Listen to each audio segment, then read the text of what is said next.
우리는 예수님의 제자입니다. 신약 성경의 원문인 헬라어는 제자라고 하는 단어를 마데테스라고 하는 단어로 기록하고 있습니다. 제가 마데테스 하면 여러분은 배우는 자라고 말씀해 주세요. 마데테스, 배우는 자. 제자는 배우는 자입니다. 겸손하게 배우는 자입니다.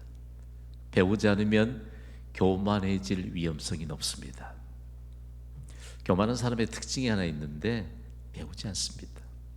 배우려고 하지 않습니다. 그러나 제자는 배운 대로 행하며 삶으로 가르치는 자입니다. 얼마나 가슴이 두근거려요. 우리가 배운 대로 행하면서 삶으로 가르치면서 선한 영향력을 끼칠 수 있는 예수님의 제자로 산다는 것은 얼마나 참 복 있는 인생인지 모릅니다. 오늘 서로 배우는 현장에 성령께서 특별하게 역사하십니다. 오늘 세 번째 강의에서는 하나님이 어떤 분이신가에 대해서 우리가 집중해서 함께 좀 배우는 시간입니다. 여러분의 강의한 10페이지를 펴시고 우리가 함께 오늘 배울 내용을 통해서 하나님이 얼마만큼 앞서 행하시는가를 살펴보게 될 텐데요. 제가 여러분에게 이런 초보적인 질문을 드리는 것을 용서하시기 바랍니다. 여러분 하나님을 아십니까? 대답을 안 하는 분은 무슨 배짱이에요? 아니, 하나님을 모르고 지금 이 예배에 오셨단 말이에요? 여러분 하나님을 아십니까? 우리는 하나님을 압니다. 하나님을 안다는 것은 실제적으로 무엇을 의미할까요? 예수님은요, 기도하시면서 영생이 무엇인가를 가르쳐 주셨습니다. 그런데 영생이라고 하는 것이 하나님을 아는 관계로부터 비롯된다는 사실들을 가르쳐 주면서 하나님을 아는 것이 무엇인가를 이렇게 말씀하셨어요. 요한복음 17장 3절 말씀을 우리 함께 읽습니다. 시작. 영생은 곧 유일하신 참 하나님과 그가 보내신 자 예수 그리스도를 아는 것이니이다. 아멘. 영생이라고 하는 것, 우리가 영원하신 하나님에 대해서 배웠는데 영원이라고 하는 개념에 대해서 우리는 익히 다 알고 있습니다. 경신교회 성도들께서는 다 압니다. 어떤 특정한 숫자에 쉴 사이 없이 영을 더해가는 것이 영원의 개념입니다. 그러니까 우리가 영생, 영원한 생명을 부여받았다, 그리고 영원한 즐거움을 부여받았다는 것을 생각만 해도 즐거울 수밖에 없어요. 기쁠 수밖에 없어요. 그리스도인들이여 즐거움을 표정으로 일평생 동안 증거하시기를 주님의 이름으로 선포합니다. 하나님, 참 하나님과 예수 그리스도를 아는 것이 도대체 뭘까? 이것은 일방적인 관계가 아니고 양방적인 관계입니다. 예를 들자면 미국 대통령을 모르는 사람 별로 없을걸요? 그렇죠. 중요한 것은 미국 대통령이 우리를 모른다는 사실이에요. 이러면 안다는 관계는 형성되지 않습니다. 하나님이 나를 아시고 예수 그리스도를 믿는 우리를 하나님이 아십니다. 양방적인 관계예요. 이 사실을 모르니까 자꾸만 엉뚱한 생각을 끄집습니다. 오늘 예수 그리스도께서 우리의 삶의 배경이 되심을 믿으시면 아멘 하시기 바랍니다. 이 사실을 모르니까 자꾸만 사람들에 관한 배경들을 생각합니다. 우리가 사람을 몇 사람을 더 알면 우리가 좀 든든해질까? 그렇지 않아요. 양방적인 관계. 우리가 하나님의 이름을 부르면 하나님의 이름을 부르는 자들의 즉각적으로 하나님이 대답하십니다. 즉각적으로 일하기 시작하십니다. 왜요? 하나님을 안다는 관계가 이런 놀라운 역사에 대한 보증이 되기 때문입니다. 여러분 이제 하나님을 아십니까? 잘 알 수 있어야 돼요. 알 수 있어요. 이 안다는 것이 얼마나 중요할까? 그러면 오늘 세 번째 강의를 통해서 하나님을 알아가는 은총의 과정이 될 것을 기대하면서 네 번째 문답을 우리 함께 좀 할 텐데요. 역할을 나누어서 제가 물으면 여러분은 크게 대답하시는 것입니다. 준비되셨죠? 하나님께서는 어떤 분이십니까? 하나님께서는 영이신데 그분의 존재와 지혜와 능력과 거룩과 공의와 선하심과 진실하심이 무한하시며 영원하시고 불변하십니다. 아멘. 미국 장로교 신학자였던 찰스 하치는 제3월에 대한 대답에 대해서 말하기를 이렇게 정의했어요. 너무 놀랐습니다. 함께 선포해봐요. 시작.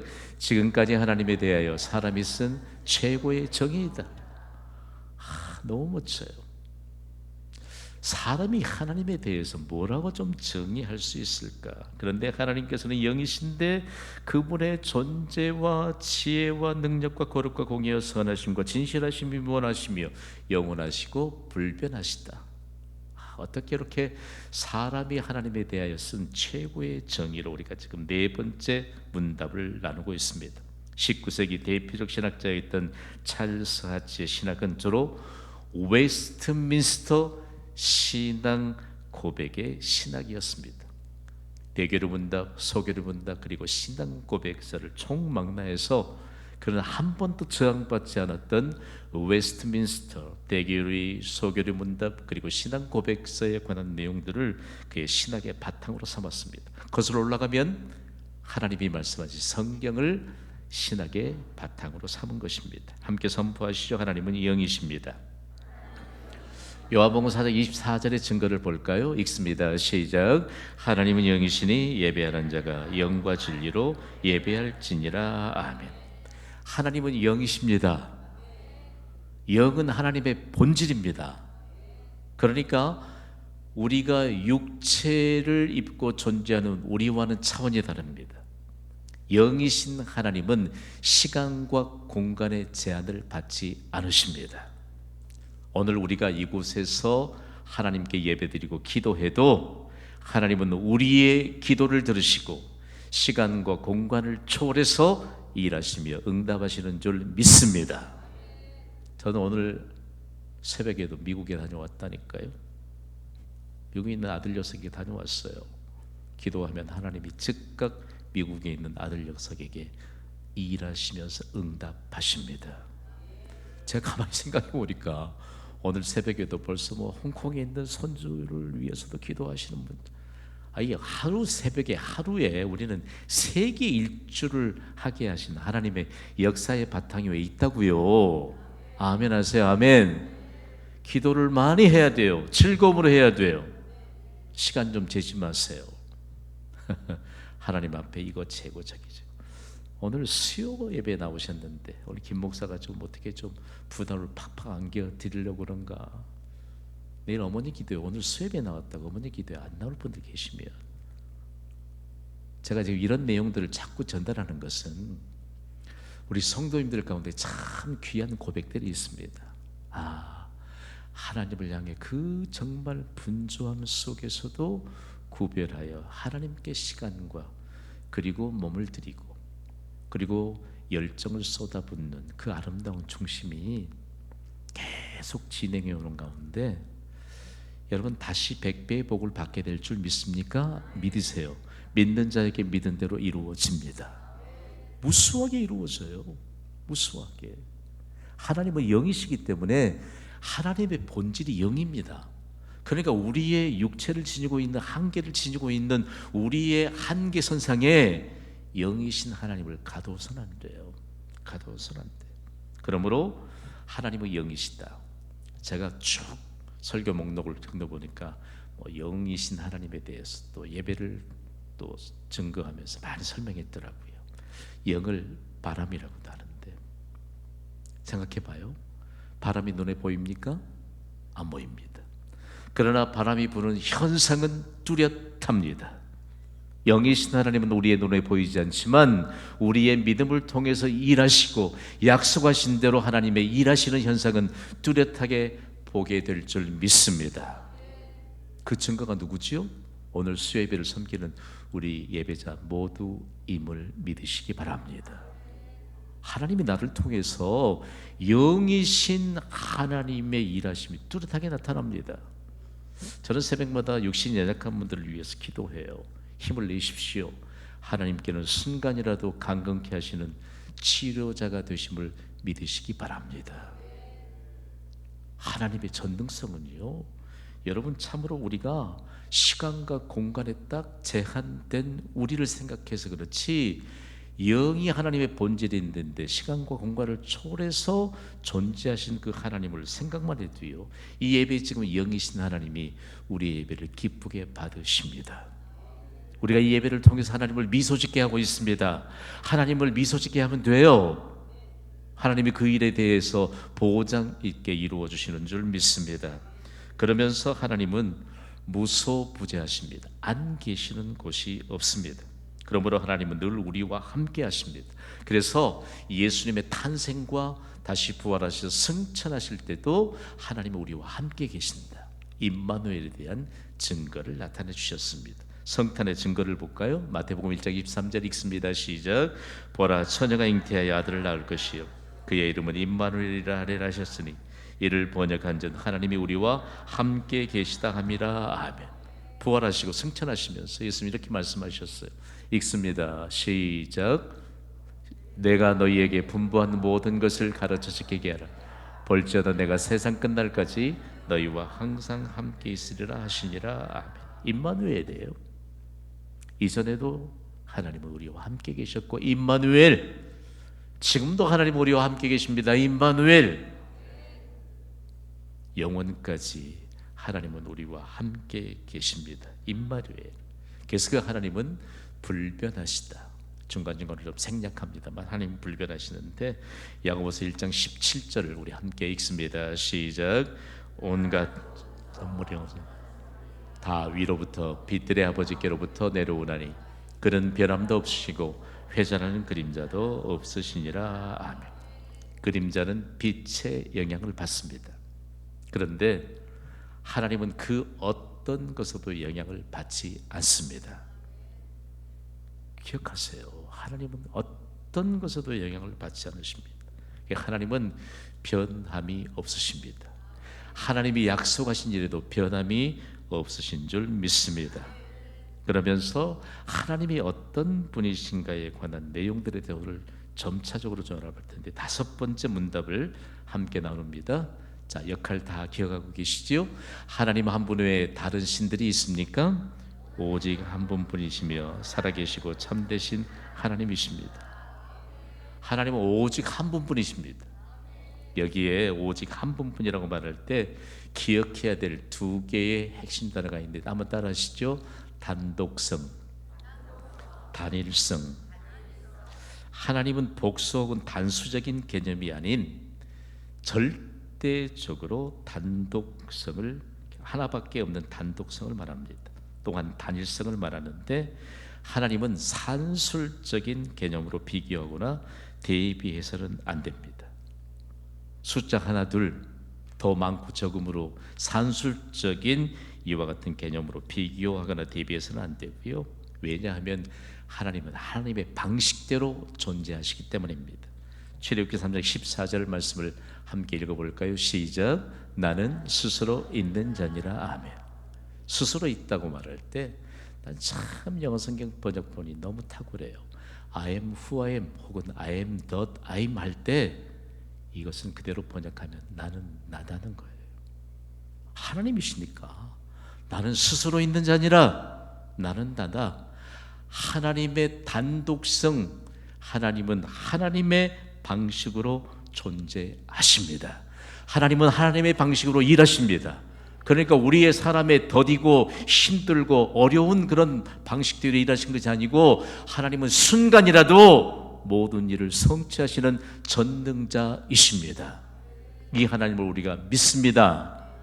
그러니까 하나님을 아는 것이 너무 중요해요. 하나님을 안다는 것은 하나님을 알기 때문에 하나님 방식으로 존재하시고 하나님 방식으로 일하심을 믿기 때문에 하나님께 우리의 모든 것을 다 맡겨드리는 것입니다.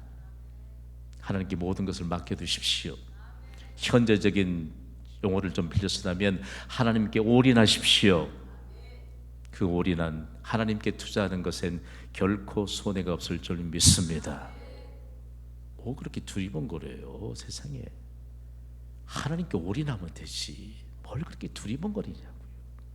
그러니까 우리에게 있어서 그야말로 하나님을 향한 믿음의 고백과는 다른 변명들이 우리에게 계속해서 나온다고 하면 이것은 그리스도인으로서의 자랑스러운 인생을 사는 것이 아닙니다. 자, 보겠습니다. 하나님이 만드신 피조물은 여럿입니다. 그런데 하나님은 하나이다라고 대비시켜서는 안 됩니다. 하나님은 피조물과는 차원이 다르기 때문입니다. 하나님은 거듭 말씀드리지만 모든 산술적인 의미를 초월해서 완전히 단독적으로 존재하시는 유일무이하신 분이십니다. 우상을 숭배하는 자들이 여러 신들을 숭배하는 이유가 뭘까요? 산술적인 의미의 차원에서 그런 겁니다. 애굽에서 430년 동안 이스라엘 백성들이 압제 아래 있었는데 애굽이 수백만의 신들을 숭배했습니다. 그러면서 모세와 아론이 가서 여호와 한 분 하나님에 대해서 말씀하니까 콧방귀를 꼈다고요. 왜요? 우리는 수백만이나 되는 신들을 숭배하고 있는데 오직 하나의 신, 이스라엘의 신에 대해서 말하니까 콧방귀를 낀 겁니다. 그런데 어떻게 됐지요? 그들이 열장을 통해서 하나님이 단독적으로 존재하시고 산술적인 방식으로 이해하거나 대비해서는 안 된다는 사실들을 가르쳐주고 있습니다. 이겁니다. 여러분, 하나님은 우리가 가진 것보다도 비교될 수 없는 만한 것을 소유하신 모든 만물의 소유자이심을 믿습니다. 그러면 물질을 가지고 하나님 앞에 교만하지 않아도 돼요. 교만하지 않아도 돼요. 이것이 하나님의 비밀을 전수받는 것입니다. 여러분, 혹여 돈 세대가 교만이 차올라서 하나님을 외면하고 다른 길을 떠나는 사람들이 부지기 있습니다. 여러분, 이 시대에도 그건 아무에게도 부인할 수 없는 중요한 문제예요. 건강 자랑하다가 하나님은요, 영원한 생명을 우리에게 부여하실 뿐만 아니라 하나님은 모든 생물체에 생명을 단독적으로 부여하시는 분이십니다. 하나님은 그 어떤 것과도 같이 생명을 부여하는 일을 관여하거나 공유하지 않는다는 사실들을 여러분 기억해야 합니다. 하나님만이 생명의 원천입니다. 건강에 이상이 있으면 하나님 이름 부르세요. 하나님 이름 부르시면 돼요. 건강에 이상이 있으면 하나님을 의지하시면 돼요. 이 세상에 완전한 의사는 없습니다. 완전한 치유자는 하나님이신 줄 믿습니다. 건강에 이상이 생겼는데 하나님의 이름을 불러야죠. 다윗이 병상에서요, 하나님의 이름을 부르다가 그가 한편의 경험을 토대로 아름다운 찬양을 수없이 만들어냈는데 그 부분에 하나가 하나님은 병상에서도 나를 고치시나이다. 아멘. 이거 잘못 판단하면 병상에 있는 시간이 시간 낭비인가, 아니 그런 믿음이 없으면 그럴 수 있지요.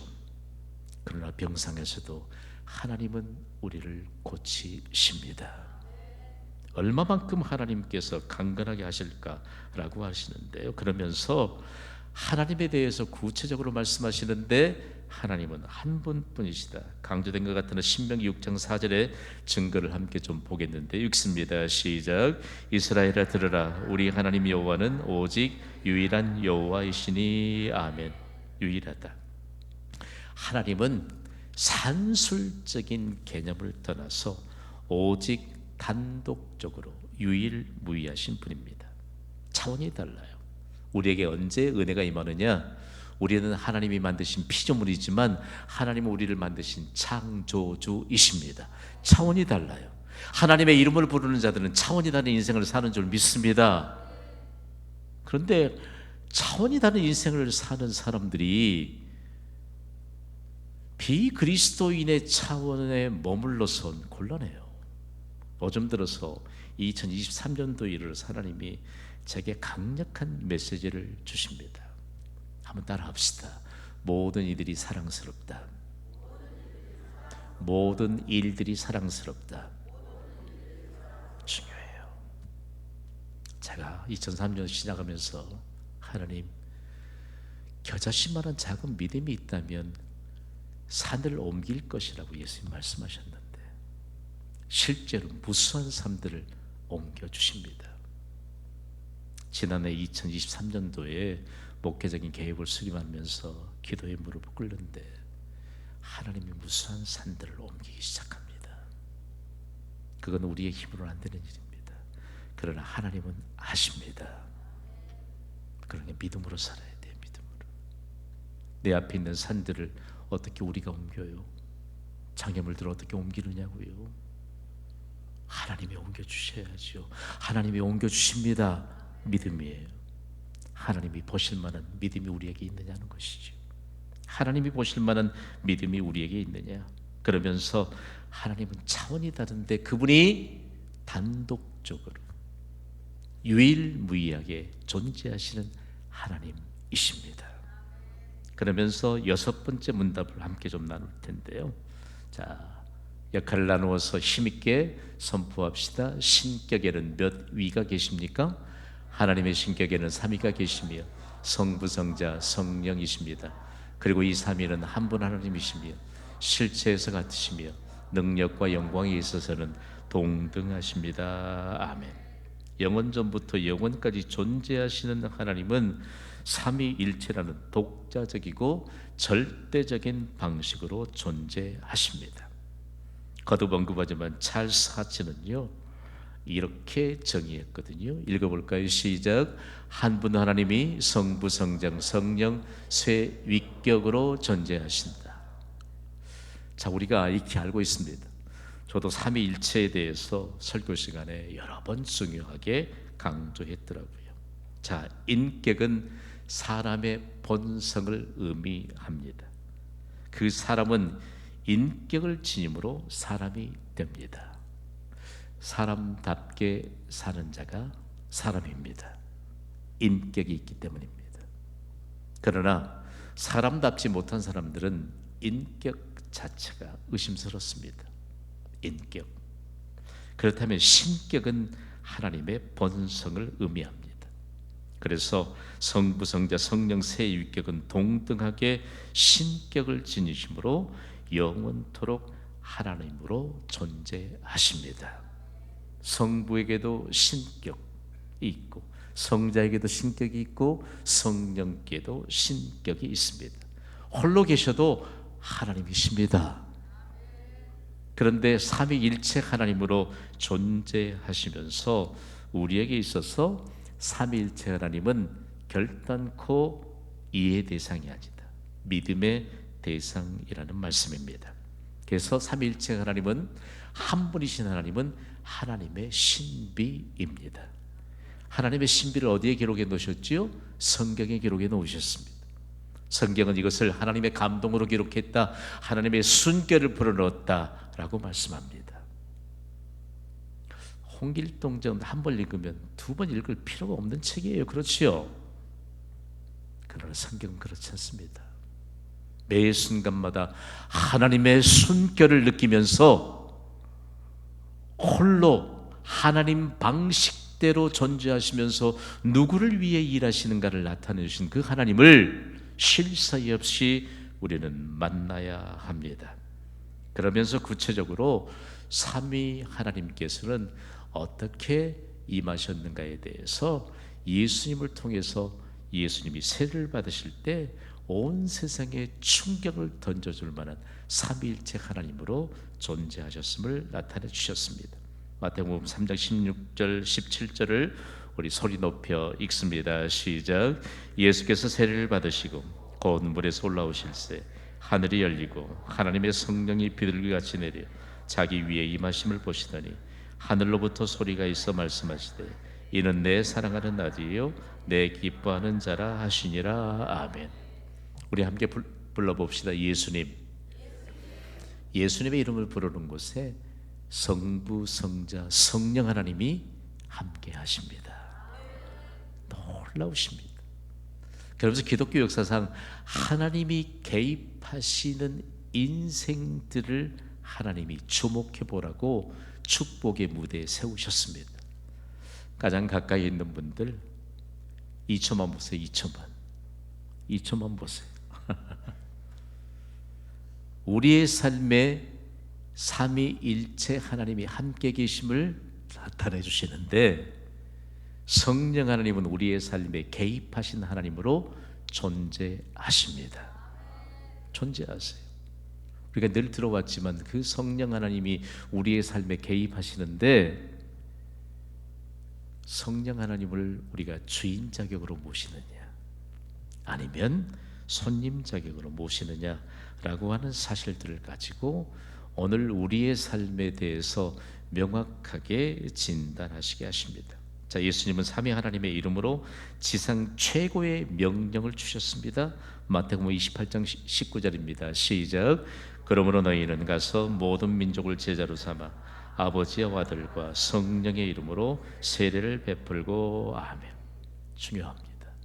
아버지와 아들과 성령의 이름으로 세례를 베풀고, 오늘 우리가 하나님의 이름을 부를 수 있다라고 말할 때 중요한 것은 어떤 하나님의 이름을 부르든지 간에 삼위일체 하나님으로 존재하시는데 하나님의 방식대로 우리와 함께 하시는다는 사실들을 나타내 주십니다. 주 예수여 오시옵소서.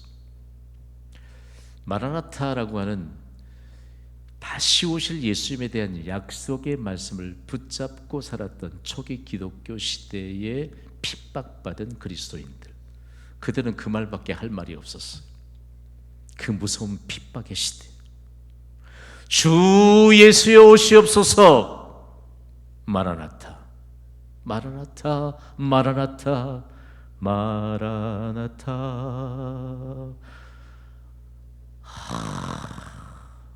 이 한마디를 불러놓고요, 한마디를 내놓고 그들의 마음에 임하신 그 평안, 그리고 즉시로 임하시는 그 능력으로 단장된 1세기의 인류 역사는 마라나타 주 예수여 오시옵소서, 예수 그리스도의 오실 것을 믿고 기다렸던 1세기의 그리스도인들의 역사가 바로 1세기의 인류 역사입니다. 생각해 보세요. 그때로부터 성령 강림과 함께 더불어서 교회가 이 땅에 세워지지 않았다면 어디 세상에 희망이 있겠습니까? 세상에 희망이 어디 있겠습니까? 그렇다고 한다면 오늘 이 시대를 향해서 성부, 성자, 성령 하나님이 우리와 함께 존재하시는데 도대체 하나님은 어떤 일들을 계획하고 계실까? 궁금하지 않습니까? 7번째 문답을 함께 나누겠습니다. 자, 우리 역할들을 따라서 힘있게 선포하겠습니다. 하나님의 작정들은 무엇입니까? 하나님의 작정들은 자기 뜻의 협의를 따라 정하신 영원한 목적인데 그것으로서 하나님께서는 일어날 모든 일들을 자기 영광을 위하여 예정하셨습니다. 아멘. 아멘. 하나님의 작정에 대해서 오늘 좀 알 텐데요, 여기 말하는 작정들, 이건 도대체 무엇일까? 하나님의 뜻을 말합니다. 최고의 권위를 가진 자가 결정하여 내리는 명령들이 바로 작정들입니다. 하나님은요, 최고의 권위를 가지신 분이십니다. 그러니까 최고의 권위를 가지신 하나님이 결정하여 내리는 명령들이 바로 작정들인데 이것이 바로 하나님의 뜻입니다. 창세기부터 요한계시록까지 성경은 여전히 가까이 하기에 너무 먼 당신이 되면 곤란합니다. 어떤 분이 한번 그래요. 개인적으로 만났는데 자신은 경신교회 오기 전엔 큐티 안 해봤대요. 큐티 Q자도 못 들어봤대. 성경을 이렇게 읽으라고 강조한 그런 어떤 그 권면의 말을 들은 적도 별로 없대요. 교회 나와준 것만도 고맙다 그러고. 여러분 생각해봐요. 여러분 교회에 나와준 것만으로 참 감사합니다. 그냥 교회 나오기만 하십시오. 이건요, 교회도 아니에요. 목사도 아닙니다. 그리스도인들도 아닙니다.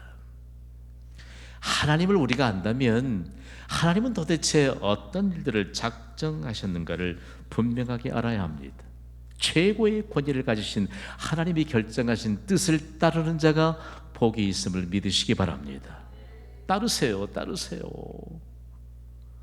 아니 하나님 내 형편이 지금 이거 하나님의 결정하신 하나님의 뜻을 따를 수 없다고 항변하는 자처럼 지혜롭지 못한 사람이 없습니다. 사도 바울은요 하나님의 결정 곧 하나님의 뜻에 대해서 에베소 교회 성도들에게 편지를 통해서 전달했습니다. 에베소서 2장 10절 말씀이에요. 우리 함께 읽습니다. 시작. 우리는 그가 만드신 바라 그리스도 예수 안에서 선한 일을 위하여 지으심을 받은 자니 이 일은 하나님이 전에 예비하사 우리로 그 가운데서 행하게 하려 하심이니라. 아멘. 하나님이 결정하신 하나님의 뜻, 이것은 바로 하나님의 작정인데 무수히 셀 수 없는 하나님의 작정들, 오늘 성령께서 우리의 마음을 열어주시기를 간절히 소망합니다. 최고의 권위가 하나님께 있습니다. 하나님의 결정을 따르기만 하면 복이 있습니다. 저는 여러분과 함께 영국의 청교도들의 역사를 빈번하게 나누었지 않습니까? 청교도 3대 거목의 한 사람으로 꼽히는 영국의 17세기의 신학자요 저술가였던 토마스 굿 윈은 하나님의 작정에 대해서 이렇게 정의했습니다. 함께 읽어보실래요? 시작. 성경은 사람들의 인식 수준에 맞추어 하나님의 작정을 말하고 있다. 우리 다 알 수 있다고요. 다 알 수 있어요. 그런데 하나님이 작정하신 하나님의 뜻에 따르지 못하는 것은 무엇 때문일까? 제가 단언합니다. 하나님의 작정을 따르기만 하면 하나님의 약속하신 복이 임합니다. 토마스 굿 윈에 관한 연구를 하면서 너무너무 충격적인 사실은 하나님이 우리를 너무너무 잘 아세요. 왜요? 하나님이 만드셨잖아요. 하나님이 만드셨어요. 그리고 특별히 예수 그리스도를 통해서 하나님을 아버지라고 부르는 자들은 하나님과의 아는 관계에 이르러서 영원한 생명을 부여받았습니다. 영원한 즐거움을 보장받았습니다. 그 영원한 즐거움은 나중에 생명을 다하고 천국을 옮겨가서 누리는 게 아니고 지금 누리는 것입니다.